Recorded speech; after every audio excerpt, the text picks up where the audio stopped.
Assalamualaikum warahmatullahi wabarakatuh. Selamat siang, salam dan bahagia. Terima kasih atas waktu yang diberikan kepada kelompok kami. Kami dari kelompok 6 yang beranggotakan Titi Prasetyo Triswantari, Anita Widya Stuti, Regita Umi Ashari, dan saya sendiri Yulia Stianingrum. Baik, mari kita mulai presentasinya ya. Baik, kita langsung masuk ke materi pengertian koperasi menurut Undang-Undang Nomor 12 Tahun 1967.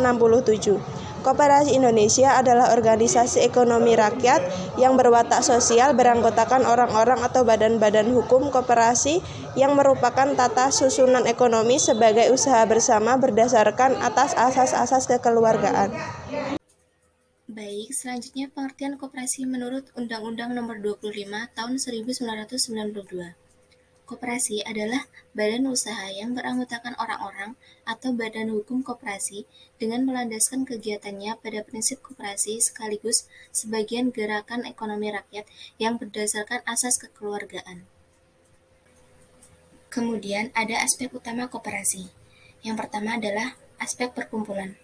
Orang-orang yang bergabung dalam koperasi adalah mereka yang tentunya sudah memahami benar arti dan tujuan koperasi serta asas dan sendi dasarnya.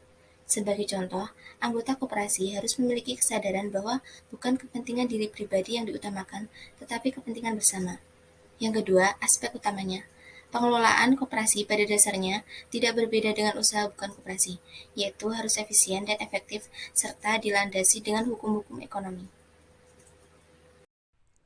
Karakteristik koperasi.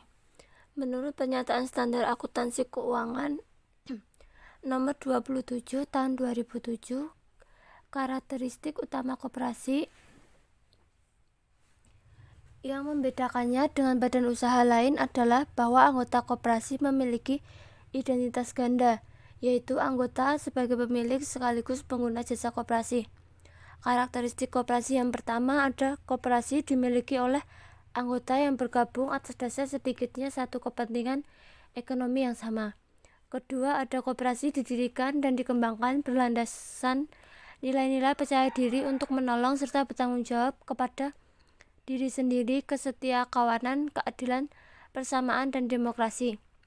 Selain itu, percaya pada nilai-nilai etika, kejujuran, keterbukaan, tanggung jawab sosial, dan kepedulian terhadap orang lain. Selanjutnya, yang ketiga, koperasi didirikan, dimodali, dibiayai, diatur, dan diawasi, serta dimanfaatkan sendiri oleh anggota. Keempat, tugas pokok badan usaha koperasi adalah menunjang kepentingan ekonomi anggotanya dalam rangka menunjang kesejahteraan anggota. Yang terakhir, jika terdapat kelebihan kemampuan pelayanan koperasi kepada anggotanya, maka kelebihan tersebut dapat digunakan untuk memenuhi kebutuhan masyarakat yang bukan anggota koperasi. Tujuan dan fungsi koperasi. Menurut Undang-Undang Nomor 25 Tahun 1992 tentang Perkoperasian, dijelaskan bahwa koperasi mempunyai tujuan untuk memajukan kesejahteraan anggota pada khususnya dan masyarakat pada umumnya, serta ikut membangun tatanan perekonomian nasional dalam rangka mewujudkan masyarakat yang maju, adil, dan makmur berlandaskan Pancasila dan Undang-Undang 1945. Kemudian fungsi koperasi untuk Indonesia tertuang dalam Pasal 4 Undang-Undang Nomor 25 Tahun 1992 tentang Perkoperasian. Yang pertama, membangun dan mengembangkan potensi dan kemampuan ekonomi anggota pada khususnya dan masyarakat pada umumnya untuk meningkatkan kesejahteraan ekonomi dan sosialnya. Kemudian yang kedua, berperan serta secara aktif dalam upaya mempertinggi kualitas kehidupan masyarakat. Yang ketiga, memperkokoh perekonomian rakyat sebagai dasar kekuatan dan ketahanan perekonomian nasional dengan koperasi sebagai soko guru. Kemudian yang keempat, berusaha mewujudkan dan mengembangkan perekonomian nasional yang merupakan usaha bersama berdasarkan asas kekeluargaan dan demokrasi ekonomi. Yang selanjutnya Ada prinsip-prinsip koperasi. Menurut Undang-Undang Nomor 25 Tahun 1992, koperasi di Indonesia mempunyai beberapa prinsip, antara lain sebagai berikut. Yang pertama, keanggotaan bersifat sukarela dan terbuka. Yang kedua, pengelolaan dilakukan secara demokrasi. Yang ketiga, pembagian sisa hasil usaha dilakukan secara adil dan sebanding dengan besarnya jasa masing-masing anggota.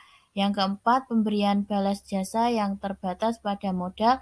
Yang kelima, kemandirian. Yang keenam, pendidikan pekoperasian. Yang ketujuh, kerjasama antar koperasi. Sekian presentasi dari kelompok kami. Ada kurang lebihnya kami mohon maaf. Wassalamualaikum warahmatullahi wabarakatuh. Salam.